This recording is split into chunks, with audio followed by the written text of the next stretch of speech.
Okay out there in Marvel-land, face front. Welcome back, comic fans, to another episode of The Collection. And this week we're going to be continuing with The Amazing Spider-Man, the original series, number 26 through 50. There's the collection right there, the comic collection at least, with some new draw boxes on the top, which I got this past week, and I need about 5 more so I can get those guys up there, and then I'll start doing a little bit more organizing. Most of it's pretty much in order, but top boxes are a little bit out of order with new stuff in them. But there you go. So the Amazing Spider-Man boxes are over here. There's the early issues, and then later issues, and more Spider-Man. And it continues. So the books are waiting. They're right over there. And let's take a look. Overseeing this is going to be the original Mego Spider-Man from early 70s. There you go. Very cool. Alright, let's see what we got. Starting off, here we go. We've got the Amazing Spider-Man number 26 with the Crime Master. Pretty good copy. Little bit of, dinging along the spine. Going out of focus there a little bit. Yeah, some corner creases. But overall, it's not bad, this copy. 26. And you've got 27.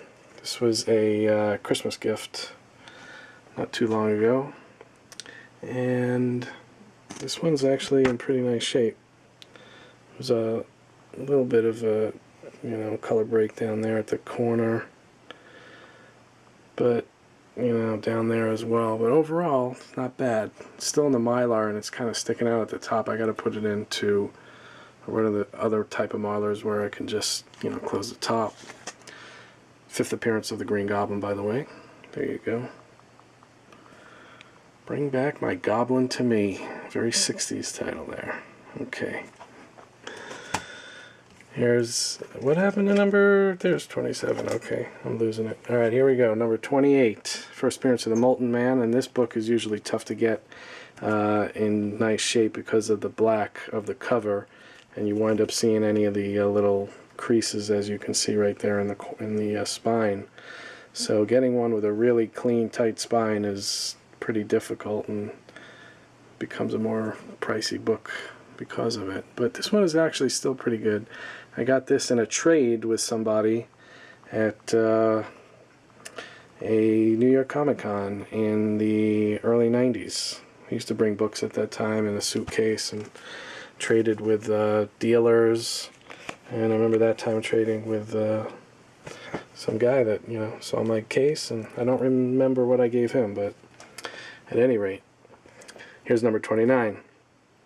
And this one, actually in my last video I mentioned my number 20, which also had the Scorpion cover, was a gift that had been represented in the eBay ad as better shape than it was, but actually it was this one. The 20 I've had for a long time. The 29 I got just a couple of years ago.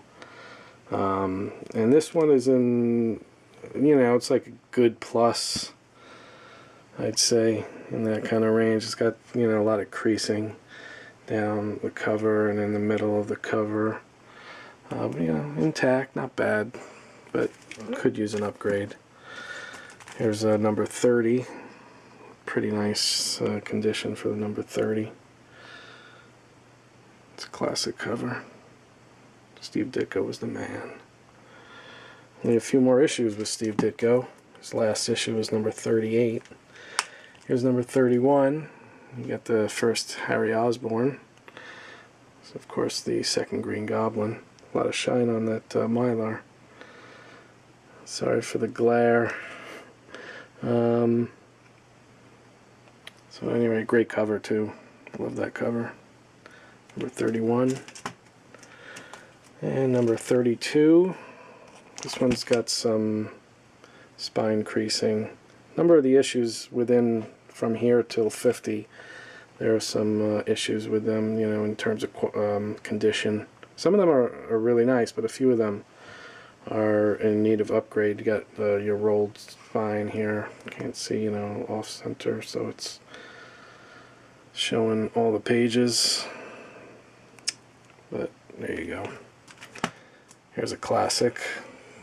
This one's got some great artwork with Spidey lifting that giant metal structure above his head so he can get free to get to Aunt May.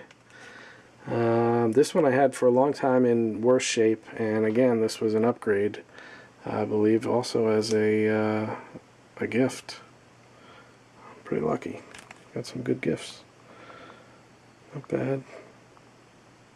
Pretty sharp corner, a little bit of dinging, but compared to the little blunting there, compared to the copy I had before, it had a big 33 cents in marker written right in the middle by some kid. I had that for a long time. Here's number 34. This one I've also had for a long time, but this one was in better shape. This one's pretty nice.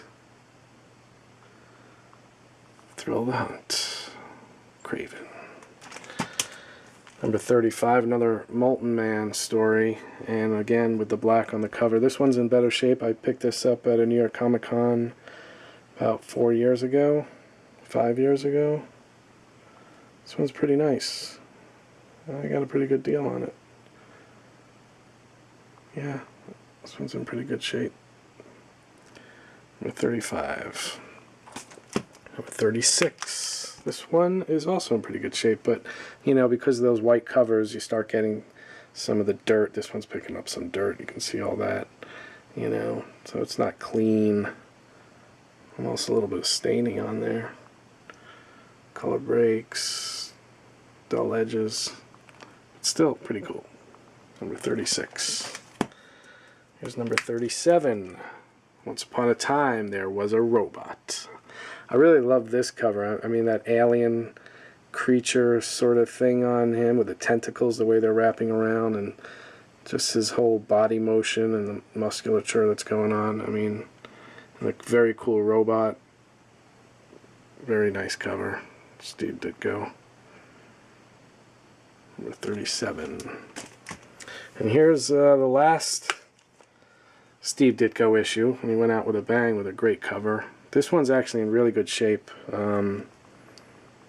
It's a really nice book. I think maybe we'll take a look at this a little while, and we'll actually take a look at the book at the inside. But for now, here's just the cover, and the white is still pretty good on this. I love that shot. I mean, it's like an iconic Spider-Man pose coming at you. Awesome. Alright, let's take a look at the inside of The Amazing Spider-Man number 38 from July 1966. The story, just a guy named Joe. So here we are in first page, which is kind of interesting as a splash page, since it's just got 4 panels, not your typical Spider-Man splash page. And also notable is that number 38 is the last Steve Ditko issue. There was some animosity or some kind of problems between Steve and Stan Lee that made him decide to quit working on Spider-Man and Marvel at that time. He's never told anything about it in any interviews since then. The story revolves around this guy who's like a kind of loser as a fighter. He wants to be a prize fighter, but it doesn't work. He gets a guy to manage him. Can't even get a fixed fight. Slips in the ring, trying wrestling, but he gets him a gig as an actor and playing a monster because he's a big guy. But unfortunately, he gets hit with some chemicals and he goes on a rampage. I won't give away the story, but got some scenes with Ned Leeds, who's later on the Hobgoblin. And since Steve Ditko was plotter on some of these books and didn't continue with some of the story threads that were going on here, there are some things that are sort of left unresolved. You've got Norman Osborn here, and there's Harry before he was Pete's friend, You got Norman Osborn as the Green Goblin, but he's also getting into this kind of funky beatnik looking disguise. So we've got early Gwen Stacy, and she knows that Peter Parker's cool. So, you know, she understands. She sees something in him that the others don't, which is kind of cool. A little foreshadowing there for premonition on her part. And since Steve didn't, or he left before he was able to do a cover for the book, Bullpen had to put together a cover based on some of the images from the book itself. So there you got a panel of Spidey in a really awesome pose, and they used that for the cover. They kind of just tilted it a little bit and put a white background. They put some type. These panels are from the book as well, and they've added the type. And it actually becomes like a great iconic Spider-Man cover. Some cool fight scenes. There's a lot of action. Some of these books, it take like a half an hour to read. I mean, there's just so much going on. There's scenes with just awesome type. Terrific.